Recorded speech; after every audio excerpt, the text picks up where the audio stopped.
All right, Kathy's, you guys are lucky. 4 episodes in a row, like every few days. One right before the big birthday. Big birthday. Jesus Christ. Christmas episode. We, the elves are working, so we're going to work. Elves are working. Fat Man is packing up his presents. Yeah. So we're getting ready to go, getting ready to the holidays. You had a topic around free ports? Yeah. So Nabil, who's been on our pod as kind of the foreign policy expert, Yeah. he knows way more about this than honestly anyone I know. Yeah. And he gave some great insight. I know Zach brought it up, but we didn't get a chance to kind of dive in on how, because I was trying to understand the mechanism, how you make money from a free port. Yeah.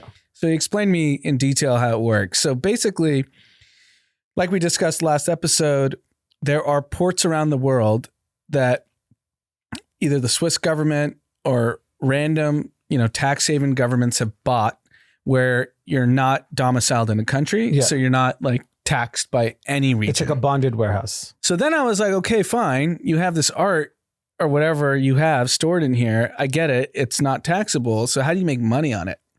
So what happens is the goods, there's 2 ways these things happen from what I understand from Nabil.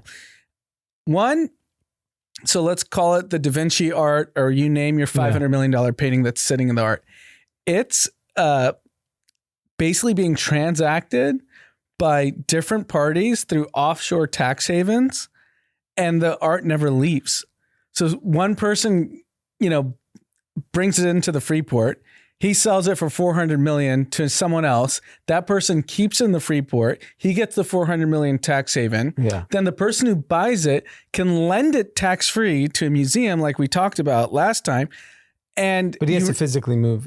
Yeah, but it's still owned by in the domicile of the free port, so you're not getting taxed on it. Yeah. But you're getting paid to be lent.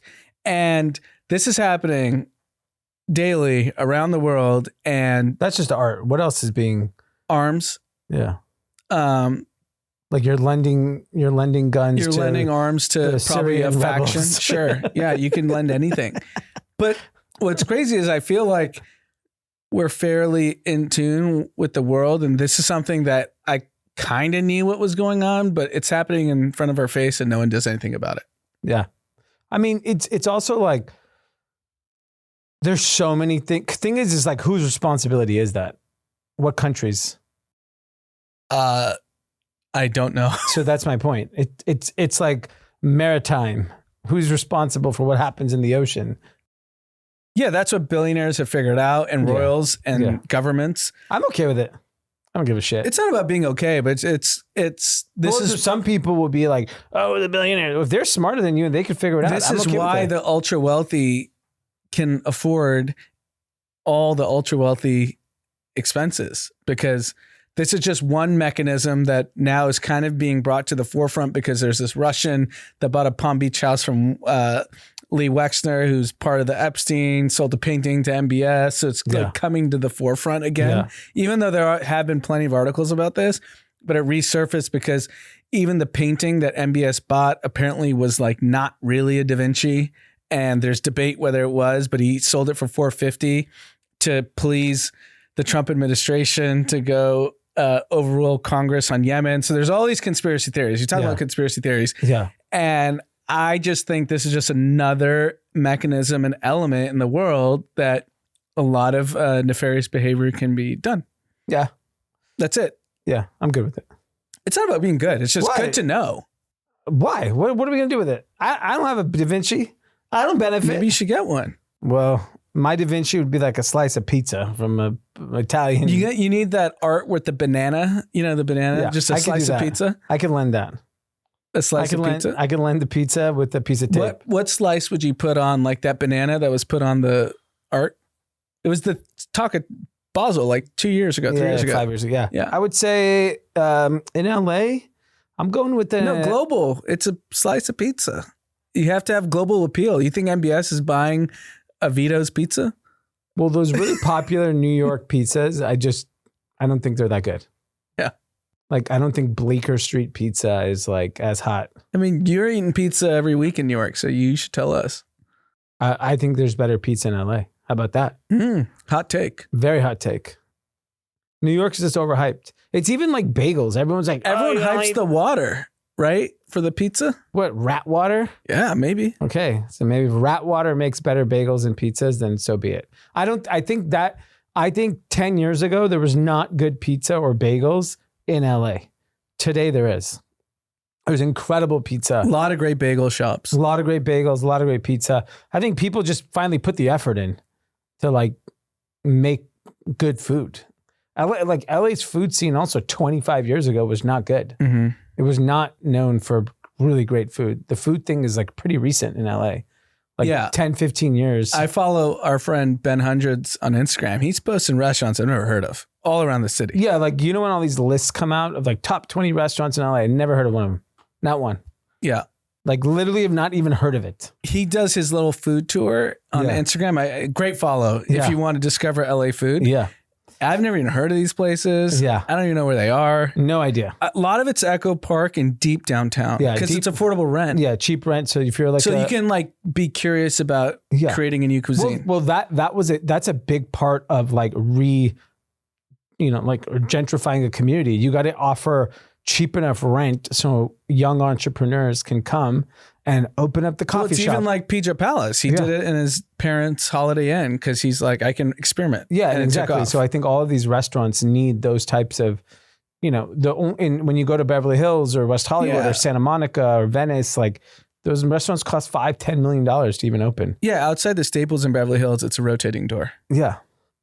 It's too expensive and then it's hard to keep up. The rent's too high. And most of the Staples have customers from the last 30 years. It's the same people. Yeah. Like you go to Medeo's, I mean, it is the same people. Yeah. Like when it was the old Medeo's, I used to see these people there. They're still going. They're barely walking. It's same with all these restaurants. Yeah. The old school. Yeah. I mean, I go to the same restaurants. I got a Nice Guy, Delilah, whatever. I'm not going to any new restaurants. Right. So it's pretty common. All right. Well, good. Good for the Freeports. Yeah. I don't really care. I can't benefit. No, it's just fun to talk about. Okay. All right. Well, I'll tell you what I can benefit from. 4.3% GDP, USA. Booming. USA is absolutely booming. 2.7% inflation. Inflation's plummeting. So we have a good GDP print, 4.3%. I'll give the caveats to all of this. So the majority of the growth in spend for GDP, because it's the consumption of goods and services in America. Healthcare. So healthcare costs are booming. Yeah. Services costs are booming. Does insurance cover in services? I'm not sure. I think insurance is in healthcare. Okay. Yeah. For healthcare insurance. Yeah. Well, we have a healthcare insurance problem in this country. Massive. And Trump finally said, I think he realized it literally last week. He said insurance companies are ripping people off. So the kind of pickle is, yes, GDP is growing. Inflation's down. Unemployment is actually growing, and the average person does feel still disenfranchised. And you know what? Scott Bessent, you should. I love this guy. I'm listening to his All In right now. I'm halfway through, and he said it. He's like, this year was not for Main Street. He said next year is. Next year is. I mean, at least he admitted that's where I ended. Yeah. So I don't know what he said after that. Well, he basically laid out the picture. I haven't listened to the whole episode yet, but he's laying out the picture that inflation is coming down. There's clear investments being made across all of these industries. And one of the things he said that tariffs basically forced some element of domestic production that is an investment that will create jobs. Like even just assume, we all know that AI has had a huge impact on GDP. A lot of that will be in the form of, we were just talking about data centers. Yeah. That's going to create jobs. That's going to create GDP impact in those local economies. And by the way, data centers are not in Manhattan and Beverly Hills. Data centers are going to be in Arizona, New Mexico, Ohio. Those states are Texas. Those are where the data centers are going to be built. Those are going to create jobs. Those are already affordable communities. So you should have a pretty big impact on things like that. And I think the main thing is we're getting lower interest rates. It ain't going up. Well, he tweeted it today. Yes. So Trump tweeted today, on Truth Social, but it always gets repurposed on Twitter or X. I'm not appointing a Fed chair that does not agree with me. Yeah. We will have lower interest rates no matter what. And Kevin Hassett came out and said, we're behind the curve. We need to lower interest rates faster. Everyone else is lowering interest rates. So he obviously wants to be Fed chair. And what's interesting is that like...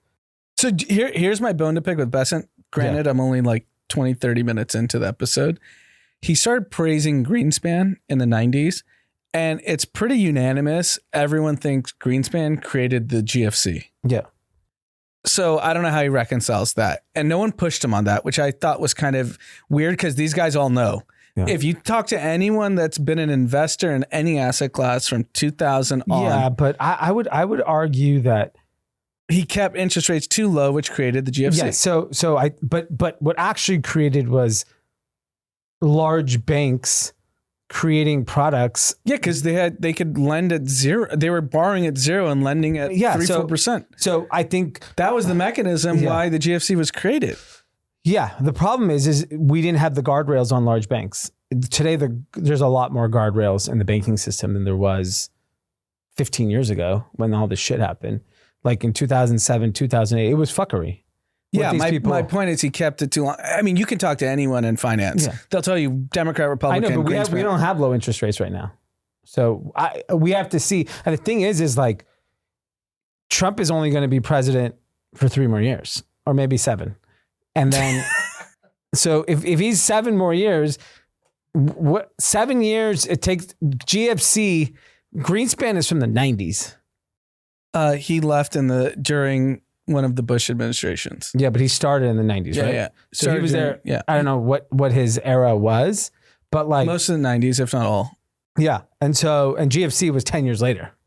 So like at some point, someone pays the piper. Yeah. Like we're paying the piper right now for what happened during COVID. Yeah, of course. The spending. We did 2 years ago. And the other thing he did, I think it's a tough for people to understand, but I think more conservative people understand it. But in regards to immigration, what Scott Bessent was saying that in like C and D locations, rents went up dramatically, which infected lower income people. And now that immigration is basically non-existent, you're seeing that those costs go down. And so I think effectively in the economy, most things can go down in price except for insurance. The only way insurance is going to go down is if the administration does what they did with the pharma, and they basically drag them all up there and say, you're dropping prices. If not, we're going to tax you. And even the French Macron, he said, you're going to have to raise prices. And he's like, no. And he's like, well, if you don't, I'm going to tariff you. So a minimal increase globally on pharmaceuticals benefits the Americans dramatically, right? Where they can get the price down. Health insurance, we know, is a scam. There's nobody who thinks health insurance is not a scam. Correct. So, and I think the most interesting thing about what this administration has the ability to do is all previous politicians pander to big pharma, oil, back in the days, tobacco, those types of industries. Those industries from a GDP perspective are fucking irrelevant. They're just not. Look at the size of these tech companies. So what are they doing now? They're pandering to tech. Big tech. That's who politicians are now owned by big tech. The one thing about big tech, and I'm comfortable being wrong with this, when I think about specifically things like health insurance, car insurance, food, where are they doing things that will inflate the cost? I feel like they're doing things to deflate the cost. So not yet. Car insurance with Waymo is going down. With Waymo, sure. I'm just talking about the insurance products. Amazon is getting into healthcare. Prescription drugs on Amazon are dirt fucking cheap. They want to be in the insurance business. Yeah. So why wouldn't you? It's 18% of the GDP. Yeah, but like I don't think Amazon and Costco and all these people that are going to enter the space, they view it as a low margin business.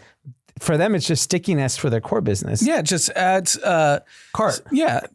you buy, they can afford, they've already have you. Yeah. They already have the distribution centers. Yeah. Even if they make 5% on a drug, it's still accretive to them. Yeah. And that to me is where big tech becomes deflationary, where it's like they're in the pockets of the politicians. They're going to do whatever the fuck they want because they are the richest companies in the world. But I do think we benefit from it. So on healthcare costs and insurance. I got served on YouTube interview between Balaji Srinivasan, who now lives in Singapore, and Friedberg. I think it was 2 weeks ago, but I saw it in the last couple of days. They basically pointed the doomsday, how far advanced they are in long-term thinking than the US is. And they talk about nuclear, they talk about data centers, and they give the metrics. They're like at a 5 to 6x clip China is versus America. And then obviously building, they have no regulations. They can build whatever they want. Yeah. They can build whatever cities they want. Yeah. They can do whatever they want. Yeah. They can do whatever they want. And, they paint a pretty doomsday picture for America. And Friedberg was just like, look, all my friends are in the administration now. Yeah. So what should they be doing? Yeah. And, they tried to come up with but this is like the thing, right? Everyone says America's always doomed. I don't think so at all. But when you look at just the data objectively, which you can't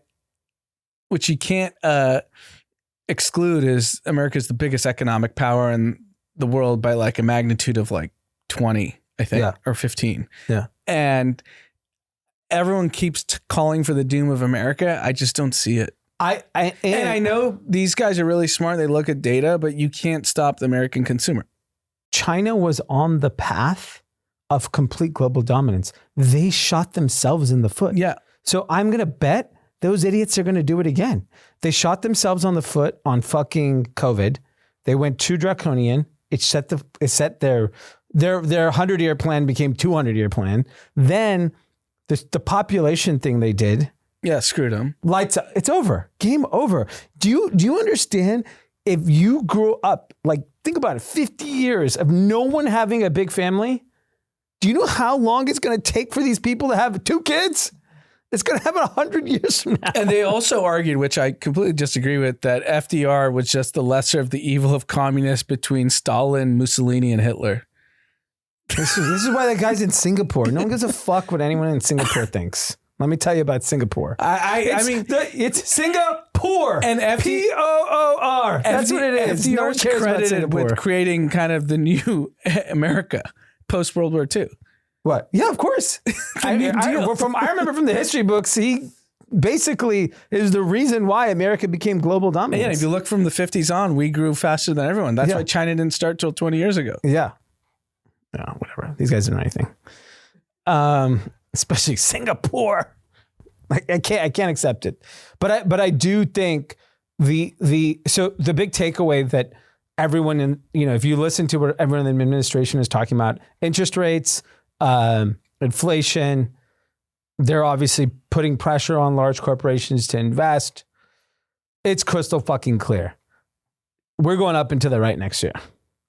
There has to be a macro event for stocks to go down. I agree. Like something we cannot, like catastrophic has to happen. Yeah. We learned this during COVID. We were the idiots sitting on this podcast. Idiots. I will call us out. We were fucking morons. We were like, how is the stock market? Everything is closed. And we've been hearing this in our entire adult life. Do not fight the Fed. Yeah. And the most simple-minded people made all the money. I'm not fighting it this time. I'm riding the fucking wave. Yeah. Risk assets are going to have a great first half of the year. Yeah. I mean, why? May is when our guy gets put in the chair. Yeah. Second half is going to be even better. And the midterms are coming, so you know what's going to happen. You have to pump. And I think, you know what, the Fed and the administration is going to keep fighting. If you want to talk about don't fight the government, because the common narrative right now is the Mag 7 and the S&P 493. Yeah. Mag 7 represents a very small portion of the population that's benefiting. So they got to pump the 493. The 493 need to go up. I literally was thinking of like, I would be long 493. yes, I'm very much like, Because that represents America, right? well, there's one underperforming Mag 7, heavily underperformed, Amazon, Yeah, they are. which they have not, I think they're up 3% this year. Still a $2.4 trillion company. Yeah, but it should be worth 4. Yeah. Like, if you just think about it from that perspective, like, you know, they represent the 493 in a mass Yeah, way. they basically are 493. Yeah. They are 493. Yes. And so my, and not financial advice, my hypothesis is that's my bet. I'm just like, okay, all these tech companies have eaten. Amazon's not being valued like an AI company. They're being valued like, Macy's. yeah, like a shitty retailer. And so with the AWS, that's obviously very profitable, but like, you know, Costco has an enterprise, you know, like a PE way higher than Yeah, I Walmart. do think we have predictions. It's the year of the 493. Yeah, and I think what the administration is setting up for, they know it's about Main Street. Scott Bessent is smart as shit. Like, he's like one of the people that have actually listened to him. I'm like, man, this guy's not an idiot. No, he's very smart. He's very smart. And But he also has to look. I wish we could get Bessent outside the administration, because a lot of these guys that are in any administration, they sound way smarter when they don't have to play the party line. Like, even the people under Obama that have come out, even against some of the things he's done yeah, under Bush, they've come out. Like Colin Powell came out and basically was like, yeah, Iraq was a joke. yeah, And he was part of the problem. yeah. Well, you have to fall in line when you're in an administration. Yeah. So I agree with that. But yeah, look, I think if half of the bullshit he said is accurate, Yeah, I mean, there's no question his biography proves he's extremely brilliant. yeah. There's no question. So I am actually pretty optimistic about 2026, and I think the data is looking okay. Like, I was not optimistic 3 months ago. I was like, fuck, dude, shit's gonna really hit the fan. And then even the CEO of Tanger Outlets came out, you know, they're one of the largest outlet companies in America, came out and said, we know our consumer is struggling, but they were out in force in the holidays. And he's like, typically when you see low consumer confidence, you don't see the spend. So it either keeps on reiterating the fact that the people who have money are disproportionately spending. So it doesn't even matter what low income people are doing, because a person that normally would spend $1,000 on Christmas maybe spent $3,000. And that $3,000 makes up for the fact if the guy that normally spends $1,000 spent $400, it doesn't even matter. It's irrelevant. And so I think it's going to be interesting to see how it plays out. But I was just looking at the high level data, and look, government data is all bullshit anyways. They've changed what they consider CPI like 15 times in the last 5 years. Mm-hmm. They're like, oh, let's just exclude energy and rent. And then when it's to your benefit, let's throw energy in there. So I don't really find the data to be all that effective. The one thing I do see is I saw in Beverly and Fairfax, $3.99 gas. I filled up my tank yesterday for $3.99, which I haven't seen that in a while. Yeah. That was like COVID time, was when you were getting really cheap gasoline. So we know that gasoline is still like a big driver of the economy. And I don't know, we'll see. We'll see how the first couple of weeks, but like the macro events, we have no idea what will come from it. Well, if you don't have money, and you're interested in birthing a child, there's a young man that is willing to let you be a part of his fortune. Mm-hmm. So I don't know how to pronounce, is it Pavel Durov? Pavel Durov, yeah. Okay, he's the founder of Telegram. Yep. Billionaire. Big crypto billionaire from what I've read. Yeah, so he made all his money in crypto, and he says he loses money on Telegram. Yeah, he just does it for, the vibes. I'm on his Telegram chat. Yeah, because anyone can subscribe So to he it. just talks. Yeah. Did he announce that he will cover IVF costs for women under 37 who want to use his donated sperm? How much is he jacking off? I think he's shooting for 100 kids.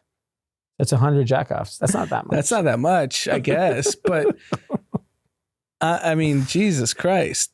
But I think it's a pretty interesting. And you've seen, because Wall Street Journal has been covering this the last few weeks. There's Chinese billionaires doing the exact same thing.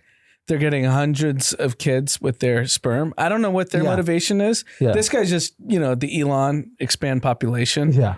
And does he have to pay for them? What's the he's contract? Not only paying for them, he even promised the offspring a share of his fortune. He's letting them. Yeah, I know he's paying for the IVF, but who's taking care of the kid? Oh, I'm sure he's gonna. I mean, 100 kids, each kid's $1 million, 0 to 18 at the minimum. Well, it depends. If it's in like Russia, it's not. Yeah. They don't have to be going to school in Beverly Hills. They can go to school in fucking Russia. It'll be a lot cheaper.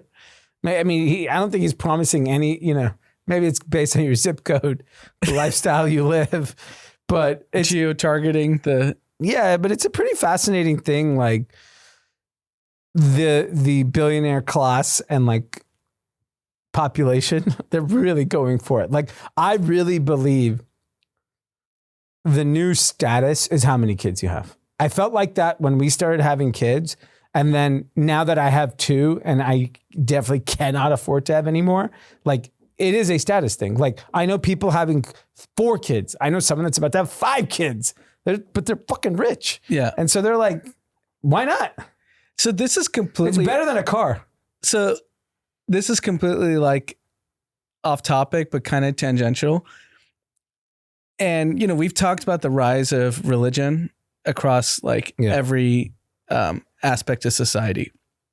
And one thing that stood out to me, and I was hearing someone talk about being an atheist today and then now not an atheist anymore. And if you think about like all the tech billionaires that I'd say 12 to 13 years ago were like staunch atheists, like we're just going to disappear and that's the end of the world. That was what all billionaires, tech specific. And now even Elon, he's like, yeah, there could be something. And now people are entertaining the idea that there's something. And here's my kind of hot take on this. I think the tech billionaires that thought everything being atheist, like we're all just nobodies and we die, they're finally identifying consciousness as like very unique to the humankind. And with AGI coming on so strong that can mimic consciousness, I feel like it's almost an ego play where they're like, no, we're the consciousness, not the fucking robot. Yeah. And now they think they're different than the robot. Yeah. That's kind of what I think what made them transition, because they never used to talk about it. Now they're all in interviews like, yeah, there could be something. They don't want to say God. They don't want to say something. But before it was just like, no, we're just matter and we die and we're over. Yeah. Now that consciousness is being kind of for the first time, monetized, but actually potentially being real. Yeah. They're like, how are we different than this? And now they're like, wait, are we different? But we must be different because we have some higher being. Yeah. Yeah, I think so. I think a lot of I know that's a really out of the blue I think it actually circles back to the same thing. I think a lot of young people who are really smart, they have a very black and white view of the world until they have kids. And then when you have kids, you start realizing that life is different. It's not, like your boy who when he wanted to die by 40. He's over 40. There's no reason to live beyond 40. He's over 40. He's over 40. He's alive. He's alive and well. Yes. With a kid. And I remember when you told me that, I was like, is this guy fucking joking? He literally says there's no reason to live beyond 40. But that's how these people think. He's a tech guy, right? There's ones and zeros. After that, he's a zero. Yeah. Eventually, when you hit 40, you go to zero. That was his whole thing. And so I think a lot of these people, they have this like weird planetary, it's too much sci-fi that like none of this shit matters. And then one day you have a kid and you're like, oh shit, there's other things in life besides numbers. And I think their perspective of the world changes dramatically. Yeah, no, I thought I've just been noticing the change. Yeah. Well, turning topics, one of the more interesting things that's been happening in this like kind of consumer softness environment is, so typically luxury has always withstood kind of a recessionary environment. And we see it with Kering Group and LVMH and a lot of these players. They're all soft. They're all very soft. Yeah. But they're still way up from where they were 5 years ago. And their businesses are still profitable and they'll be fine. There's no existential risk for any big luxury conglomerate or house. And we know it's going to whipsaw back when people start spending on that product again. What's interesting is Saks, who recently merged with Neiman's, is now rumored again to potentially go into bankruptcy. And that to me is like a Saks Neiman's issue, not a luxury issue, because they even said luxury spending is still strong. But the problem is that like Saks and Neiman's, for whatever reason, has not morphed into this new era of department stores. Because guess who had a modest increase in sales? Macy's. Guess who's ripping? Dillard's. Well, Saks' problem, I'm looking, it's a debt repayment problem. Yeah. I mean, if the government wanted to make radical change, you got to stop letting American retailers load up debt and acquisitions. Well, that's a private equity issue, right? Yeah. Yeah. Why are we going after carried interest? Go after this. Yeah. You're bankrupting companies by financial engineering so private equity firms can make money and put people out of work. Yeah. I think the key... Do people not understand that mechanism? But private equity, it's not illegal. No, it's not illegal, but we're doing all these different changes, right? We're giving people in San Francisco $5 million to go buy alcohol. Yeah. Why are we letting private equity bankrupt retail companies? Well, it is because there are a group of people on both sides of the transaction thought it was a good idea, right? These are smart people. Someone lost money, right? It's some financial institution lost money. Saks will lose the money and the lender of record will lose the money. So it is a risk play. They are going to get punished.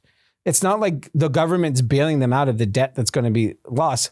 The problem is that like some lender and some private equity backstopped it and did it. And so if there's a willing participant, I don't have a problem with that.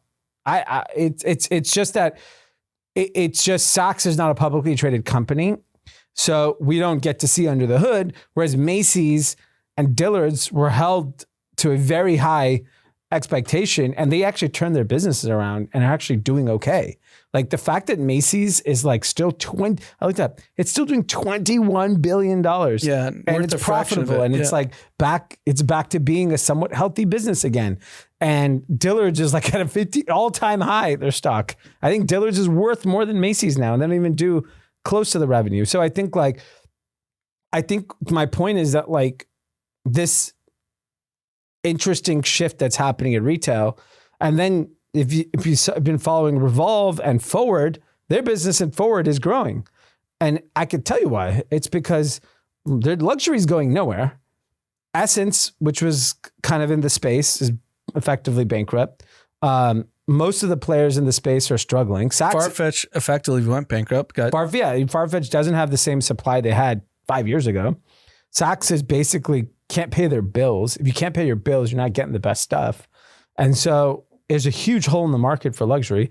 And Revolve has Forward. Forward is going to sneak in there. And I wouldn't be surprised if Forward becomes a huge business. But if you look at retail bankruptcies over the last 15 years, I would suspect 99% is because of debt on the business. Yeah. Not because customers weren't showing up. No. Yeah. And I think that was the in 2008, 2009, coming out of GFC and like the advent of the internet and e-commerce shopping, everyone said brick and mortar is dead. This is not what happened. No, what happened was the way brick and mortar was being financed is dead. Yes. But there is, I mean, I've been to a handful of stores in the last week. They're fucking slammed. Yeah. Parking lots slammed.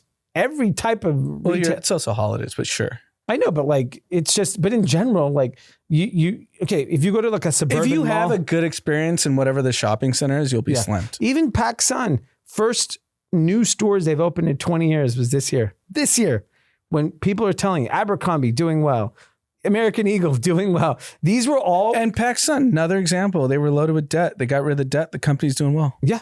And look at all these names: Abercrombie, American Eagle, PacSun, Dick's Sporting Goods, On Fire. All of these retailers have like turned their business around and are now thriving. So there is opportunity out there. It's just that, and so like Saks to me is just like, it's a them problem. Yeah.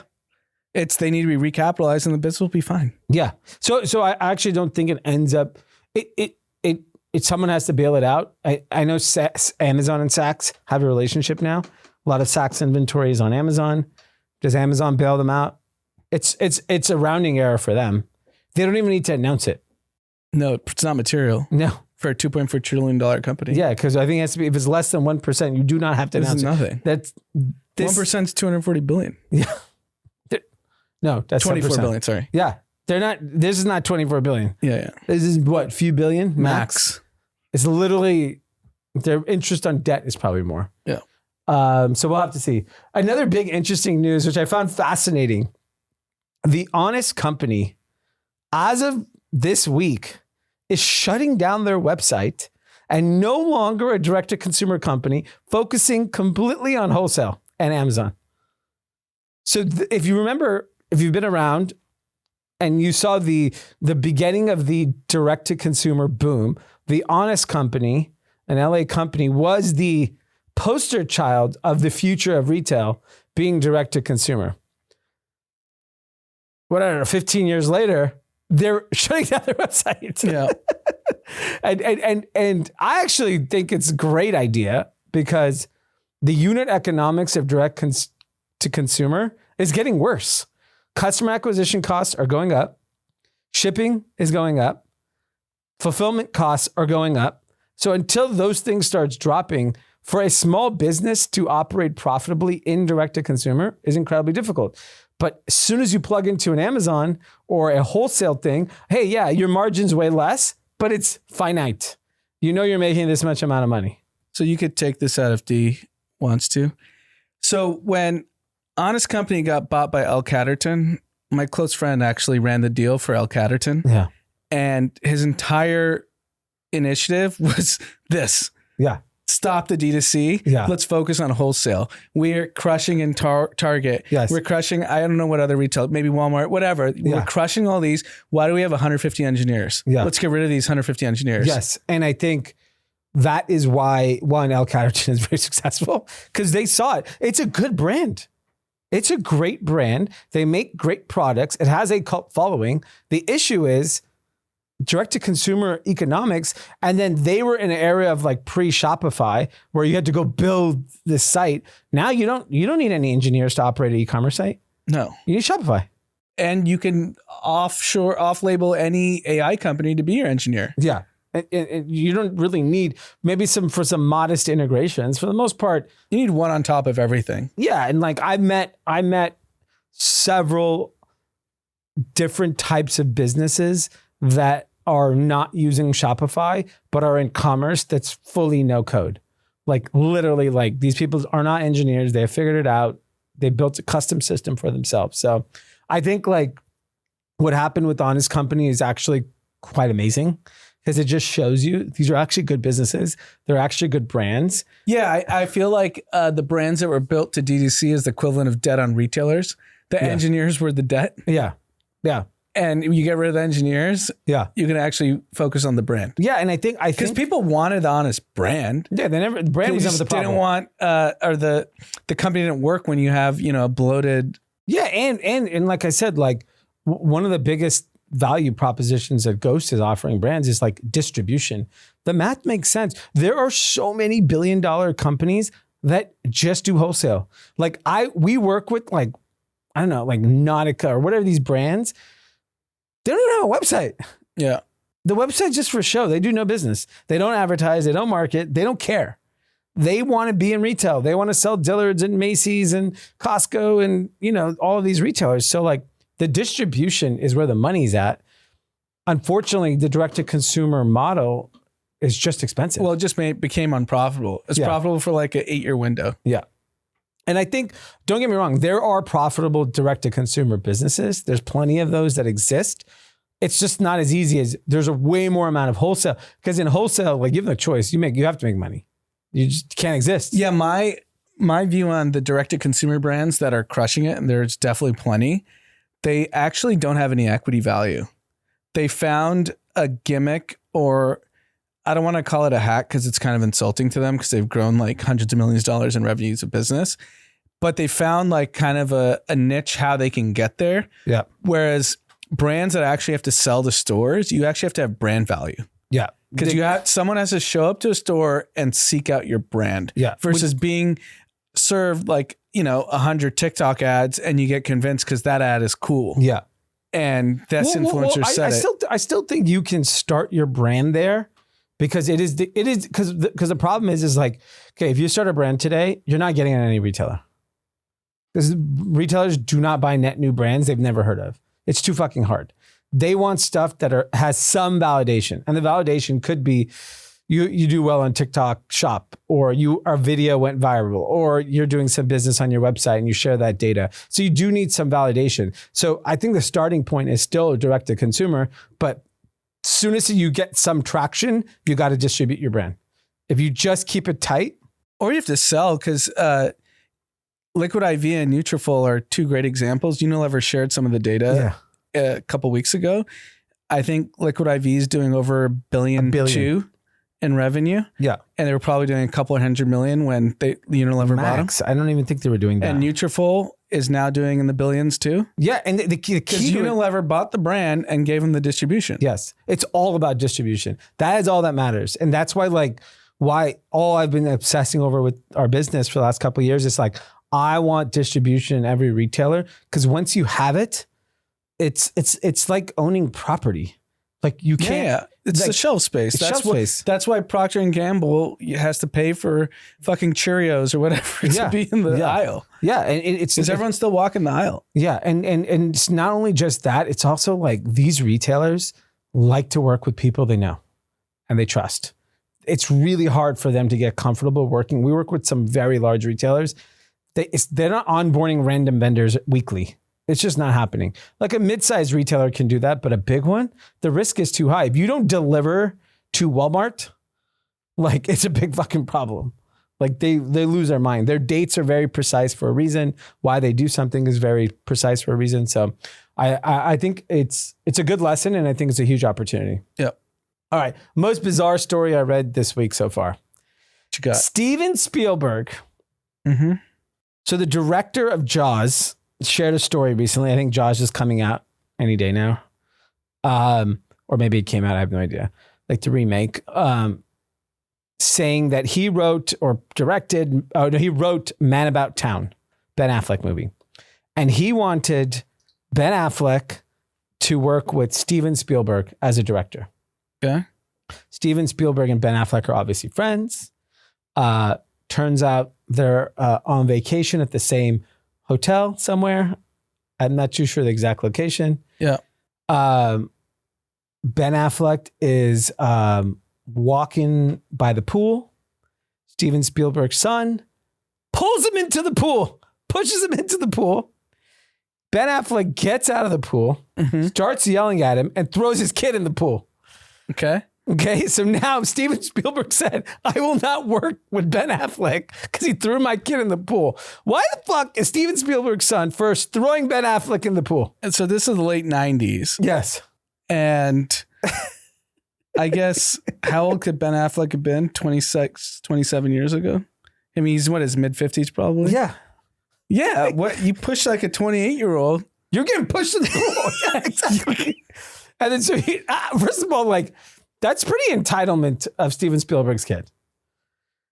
And it's entitlement of the dad, Mr. Spielberg, not reprimanding his son for pushing this guy in the pool. And he's mad at Ben Affleck because he's yelled at his son and Ben Affleck pushed him back in the pool. It's a good story. This is like a great Hollywood story. Great. It's almost like, it's kind of shocking you would even share it. Yeah, why? What's his motivation? Basically why they don't work together. You think he's just like older and is like, fuck it, I can say whatever I want. Oh yeah, exactly. Maybe. And maybe he just has a new bone to pick. Maybe Ben Affleck shined him at like some fancy Hollywood event. Yeah, I mean, I don't I don't know. I don't know. I can't read Ben Affleck. He could be a great guy. Could be a piece of shit. I have no idea. But it's an unbelievable story. Yeah, no, I mean, it's pretty good. All right. So before we head into winners, losers content, the big news in the NFL, there's a lot of big news in the NFL around where teams are moving to. Mm-hmm. So part of building an NFL stadium, you usually need local support, right? Because the city, often the state chip in because the idea is that it has like a positive impact on local economy. Apparently the Chiefs are moving to Kansas. Temporarily. Okay, not permanent. No, so they basically are Building a new stadium. they're renovating Arrowhead Stadium. Okay. It's a $3 billion price tag, and the city/state is giving them $1.8 billion to subsidize the $3 billion revamp. They're moving to Kansas temporarily while this gets built, and this is why being an owner in the NFL is like the greatest thing of all time. So you get the city and state to pay for it. Yeah. And all your rent payments like go towards renovations that you get to use and security and staff for the stadium. So now the city is now a technically owner of the stadium, but you're paying rent. Part of the rent goes to the city and state, but that gets in a slush fund. They get to use it to keep the stadium kind of kept properly. Yeah. I think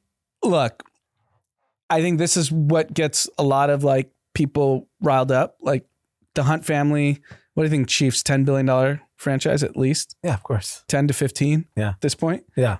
If Mahomes stays, 15. Yeah. And they're getting $1.8 billion of tax money. Yeah. And the argument you can make on the other side is it's so important for the city and the state to have the Chiefs.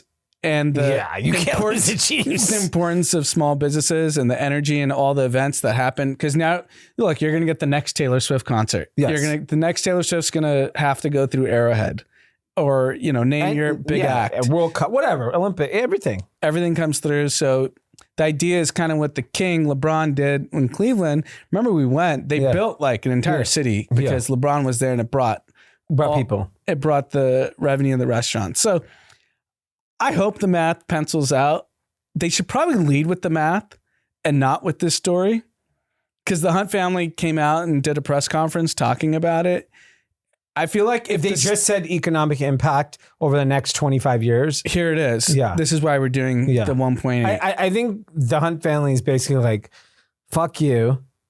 You want Mahomes. We got you 3 Super Bowls in the last like 7 years. So eat shit. I'm not mad if the math pencils out, and if it does outline you outline how the breakdown is, just lead with that, because you're just giving fodder to be like, oh, another billionaire getting saved. Well, there's another big discussion in the NFL is Chicago Bears need to rebuild a stadium. Their stadium's a dump. Mm-hmm. And the city of Chicago, for whatever reason, it's like putting up a big fight. It's another banana republic, Chicago. Yeah, that's complete insanity. So Indiana threw their hat in and said, we'll give you whatever you want, tax subsidies. If they steal the Bears, it's Chicago should just shut down. Yeah, I mean, all the major corporations have already left. Yeah. Citadel's gone. Yeah.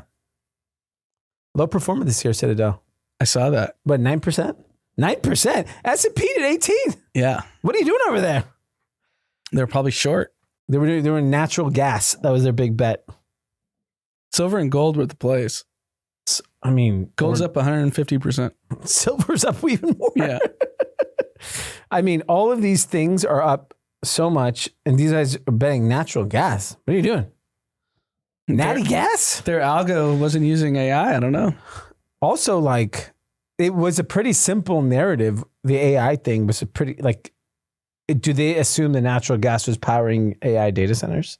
Was that the play? And maybe it's a laggard and they're going to see the benefit of it? I don't know. I don't even know what natural gas is. LNG, liquid natural gas. Exactly. Nobody knows what it does. It's a good moniker, though. Yeah. You see LNG, you think it's complicated. Yeah. I don't know what it is or what it does or what the purpose of betting on it was. It didn't work. 9%'s a joke. Yeah, and they're opening in Dubai too. Yeah, that's just to raise money. Well, I think it's also talent has gone there because all of Europe has moved to Dubai. They're out of all So the if you major want cities. European talent. Yeah. Yeah.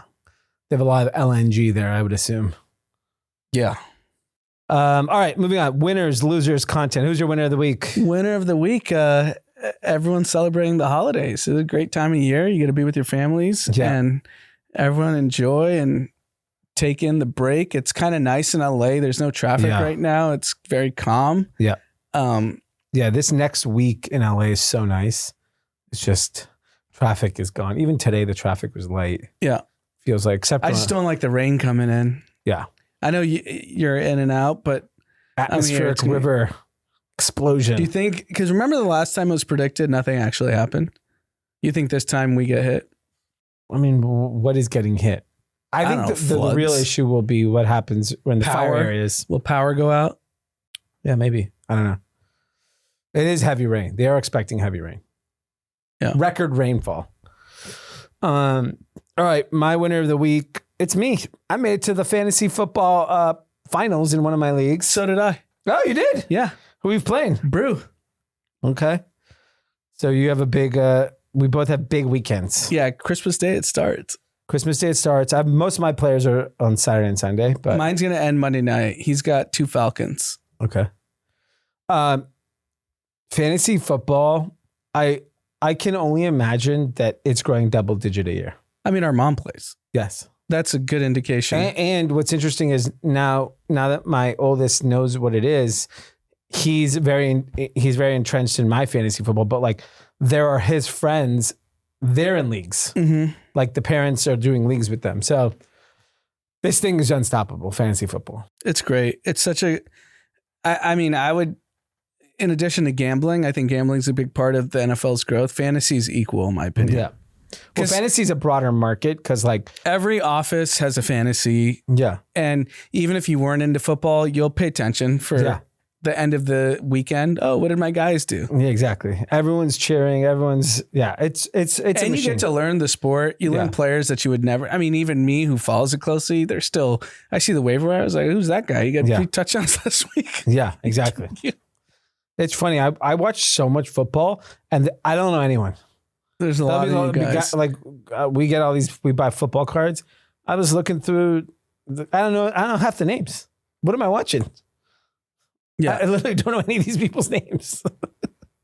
It's fascinating. All right, loser of the week. No loser, another winner. Pokemon cards. Yeah, Pokemon's on fire. So there's a Netflix show that's debuting today. Yep. Basically talking about collectibles. It's like the kind of godfather of the collectible space. It's putting it out. And Logan Paul has the most expensive Pokemon card. He bought that a few years ago. It's the only PS10 PSA in the 10, world. Yeah. PSA 10, sorry. And I think he spent $5.3 million. He said he bought it from someone in Dubai. Yeah. You know the thing about the Pauls is they're willing to go big and be wrong. Because I saw him on ESPN talking about it. And then I was like, wow, is he always right? And then I thought about it. They went so hard on NFTs and that was wrong. Yeah. But they went hard on Pokemon. That's right. Yeah. And by the way, even Jake, who fought this weekend, which you guys asked beat, at the end of the fight, I don't know if you watched him speak, where he's like, yeah, man, I got my ass beat. Yeah. I got my jaw broken. I got that level of, I don't know, like self-awareness is why they're likable. In my opinion, everyone hates on them. I think old people hate on them. Old people hate on them. I don't hate on them. I love them. Yeah. I love both of them. I think they're awesome. Well, they're not this popular if everyone hated them. Yeah. I think old people finally had to be forced to like them because they're too big of a business. Yeah, they're not going anywhere. I think 5 years ago, he's fighting YouTubers, this, that. Like, guess what? He had 33 million people watch the Joshua Jake Paul fight. Yeah. 33, that's bigger than the NFL. Yeah. Yeah. No. And so, yeah, I think that's definitely the case. And then on collectibles, specifically outside of Pokemon, One Piece. One Piece is the hot one. Another anime. Okay. On fire. Where is it? Japanese? Yeah. So Pokemon cards are up 3,000% in the last decade. So it's Max 7 and Pokemon cards. I went to dinner the other night in New York with our friend Michael Katz, and we sat at a table, and a buddy of his who's a collector came, and we're at a pretty fancy restaurant, and we opened up packs during dinner. Pokemon. I don't know anything about Pokemon, but it was so fun. We were just like literally ripping fucking $500 boxes of Pokemon at dinner. And I'm watching, and everyone's like coming and, oh, what is that? Pokemon. Oh, talking, chit chat. It's like, it was a real attention drawer. It just shows that like, and I've been talking to a lot of people in this space, even though it's like a pretty mature space, it's been around fucking 100 years, whatever, of collecting. It's kind of like a crypto situation where enough people have belief that this is an asset class that they want to put money into. So it's going to happen. So like, I don't think it's like, you know, when we were collecting cards, it was kind of like, it was popular, but it was a little fringe, right? Like you saw the people that went to these fucking card collector shows that we used to go to. That's not the case today. When you have Logan Paul and Jake Paul and these types of people who are cool young guys putting real money. So if you're a young person, like you're treating it like a real asset class. Mm-hmm. Same way like Wall Street Journal put out the Birkin bag in the resale market over the last decade. I forgot what the percentage it was. It was like through the roof. Cards are like that. Like people view it as a real class. Oh yeah, no question. I mean, you're talking about 7-8 figure deals. Yeah. You have to pay attention. Yeah, you have to pay They're attention. probably in Freeports now. Yeah. Yeah. That Pokemon's probably in a Freeport. Yeah. I mean, they live in Puerto Rico. He had it in display in his place in Puerto Rico today. Yeah. Puerto Rico is basically a free port. You do whatever you want there. My loser of the week is the NFL. What, because Christmas Day is Christmas Day lineup is basura. Trash. It's unbelievable. I'm literally watching the billboard near my house, the Netflix. Well, it's all backup guys. What? See, all backup guys are teams out of the playoffs. Yeah, like literally nobody's playing. The only people that are playing who have the incentives. Yeah. Like players who get like one more catch, you get 200,000. The only thing that could hold ratings is the fantasy implications. Yes. I literally think that's the only reason why. Because it's 6 teams. Yeah. You're inevitably going to have one of the 6 teams. Yeah. No. Yeah. Everyone's going to watch, but it was set up for, and these are big Vikings, Lions, Chiefs. Like these are big names. And the NBA is 5 or 6 games. Yeah. Maybe the NBA wins. They won't get more ratings, but they won't get as low as they did last year. Yeah. I think there will be people tuned out of the NFL. But yeah, it's even tough to bet when your guys, well, if you're a gambler. You don't even know who to bet. Yeah. It's the tough. Chiefs have a 3rd stringer in. Yeah. Let's bet that. I don't even know who this guy is. I did not know who he was. No idea. All right. Content of the week. Content. Watch Home Alone. Great Christmas movie. Yeah. A lot of Christmas movie. We watched, my daughter's obsessed with it. We've watched it 20 times probably in the last month. We watched on Saturday night Mighty Ducks 2. Great movie. Gordon Bombay. I watched it every day for a summer. Yeah, literally every day. Great movie. Woo, woo, woo, Kenny, woo. Yeah, it is such a good movie. It is mind-boggling to me. And I think someone is working on this because I did run into someone who was telling me about this. Those 90s sports family movies do not exist today. No, because they don't box office. That's the problem. Which I don't know why they don't just test it. Make one. Like a Sandlot, Mighty Ducks, Little Giants, Angels in the Outfield. But Netflix could do them, right? Yeah. I think it's because who the writers are. Yeah. Those writers didn't play sports. Maybe. They didn't. It was not a part of their life. They grew up in the arts. And so like the back in the day, it was like probably a different, like, I don't know. Every movie people make is just getting weirder and weirder. Yeah. What happened? More kids play youth sports than ever, and there's no youth sports movies. And think about like an 8 to 10-year-old would love to see a new age Mighty Ducks too. Yeah. The problem is that like there's going to be some complexity around race. There's going to be complexity around gender. You have to address those things, and Hollywood's too woke to fucking address it. Yeah, I'm trying to think what the last kids sports thing that I guess Friday Night Lights was technically high school, so it wasn't kids. That was so long ago. Friday Night Lights was 20 years ago, probably. What movie? Taylor Sheridan, the Landman guy and Yellowstone guy, he should do a remake of a Friday Night Lights or a Pee Wee something. I don't know. Like the fact that there's not kids movies, like family kids movies. It's pretty around low-hanging sports. fruit, in my opinion. The plot line's already there. Just make it in 2025. You know if Netflix redoes Mighty Ducks, what the cast would look like. Yeah, that's the problem. Maybe not after Chappelle. They're willing to do anything. Yeah, maybe. I don't know. Chappelle wasn't that funny. I'm just saying they Yeah. push the envelope on everything. Yeah. I think with him they do. I don't know with everyone else. But I was kind of, I don't know. Did you watch Chappelle? I did. I watched half. I think it's no different. Kevin Hart was hilarious. I don't think Chappelle tries to be funny. I think his last two specials are the same. Yeah. It's just He's- social commentary now. Yeah, he's just a philosopher. Yeah. And you either like his philosophy or you don't. Yeah. I don't mind like the stuff, whatever. Like, you know, he has his opinions. I don't give a shit what people's opinions are. I just wanted to laugh and it became too serious to me. Yeah. Whereas Kevin Hart, I was crying laughing. Yeah, he's trying to be funny. Yeah. He laughs half his special. Yeah. He's laughing. I think it's part of his bit. I think Yeah. I mean, it has to be Yeah. because he's done it every special. Yeah. Because we've seen him live when he's Yeah. prepping. He's still laughing. Yeah. Because Does he think he's that funny? I think I'm that funny. When I say something, I laugh. So I can relate to him. Remember during COVID, he was doing those shows at Harriet's? And, So funny. but he was laughing just Yeah. as much as the crowd. Yeah. He'd say a joke and just burst out laughing. Maybe he's impressed by his jokes. All right, let's moving on. Shout outs. One from @Royce Jacob. What up, Royce?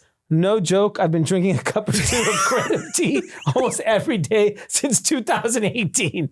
I'm a degenerate, but Kratom in moderation is quite chill. So Royce, we know Royce for a long time. yeah, he seems fine. Maybe that's fueling his stock picks because Yeah. he's got a big YouTube channel. Yeah, for doing exactly. Stock picks. Kratom might made him rich.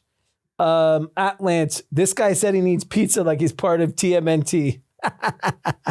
I love the Ninja Turtles. Shout out to Michelangelo, Donatello, Leonardo, Raphael Raphael. and Splinter. Yeah. And the reporter, Amy. I like Splinter. Splinter's great. Yeah. Those were great movies back in the day. Like, We can't even make that anymore. well, they didn't make a remake. Yeah, but it was adult version, Yeah. right? Yeah. I think it was more adult. I think the only thing kids work are like Zootopia, which is pure anime. Well, I think that's because that's what Hollywood thinks kids want. I mean, it did work because it did 520 No, of million. course. But like, And it was actually a great movie. I don't think people in Hollywood play sports. They don't even know that kids are that you can't. That I went to the basketball tryouts last week for my son. The waiting list is like 50 kids. Yeah. 50 kids to get in the league. It's not like we're like AAU team here. There's like a local park league. There's that many people in every league. There's a waiting list of kids waiting to play sports. And they're not doing Hollywood movies. We're in LA. Can you imagine what the line is in like Texas? Yeah, there were unlimited sports movies in the 90s that we grew up. Yeah. When I'm on a plane and I want to watch like some like Mighty Ducks sound, it's all movies from that era. Mm-hmm. There's not even a new movie like that. Yeah, Rookie of the Year. Great movie. Like 25 years old. More. I was a kid when that came out. It was in the 90s. Yeah. I was not 18. Yeah. I'm telling you. So you're It's probably 30, 35 years ago. Yeah. That's insane. Sandlot, we were probably 10, 13. Sandlot. Not Sandlot. I watched the original Bad News Bears recently with my kids. Holy shit. The words that were coming out of the kids' mouth. It was insane. Like that was like another era of children. that You know doesn't- who should... Michael B. Jordan was in a kid's sports movie. Yeah, hardball. And he played sports his entire life. Yeah. He's got the clout. He could do it. He could do it. Be the producer, director. Yeah. I think he'll do it when you have kids one day. Mm. That's when you'll realize it. When you're making $1 billion, dude. He's on the face on Rodeo. I Yeah, see his like face he's- everywhere. Yeah, he's not trying to make like a low budge fucking kids movie to please some random. Yeah, because the Blumhouse does all the low budge horror movies that all crush. Yeah. For given the budget. Yeah. Yeah. So yeah. clearly you can make it work. All right. All right. So your Sunday, we may not do. Yeah, we'll see. We'll But figure out the then schedule. the Sunday after is the big prediction. We got to tease that. Yeah. That'll be the prediction So episode. that's what, January 5th, I believe. 4th. 4th? January 4th, prediction. Yep. Big one. It'll be hot. We Yeah. have time to prep. Yeah. No more excuses on no time to prep. So Drama. it'll be a fun one. All right, Cathies. We will see you next week. And Merry Christmas to the Paff family. Drama claims he's going to church. We need the parents Okay. to confirm it. Yeah, I want a picture Mr. and from Mrs. Mass. Paff. I want a picture from Mass. Merry Christmas. Happy New Year. Happy holidays. Enjoy the break. Bye-bye.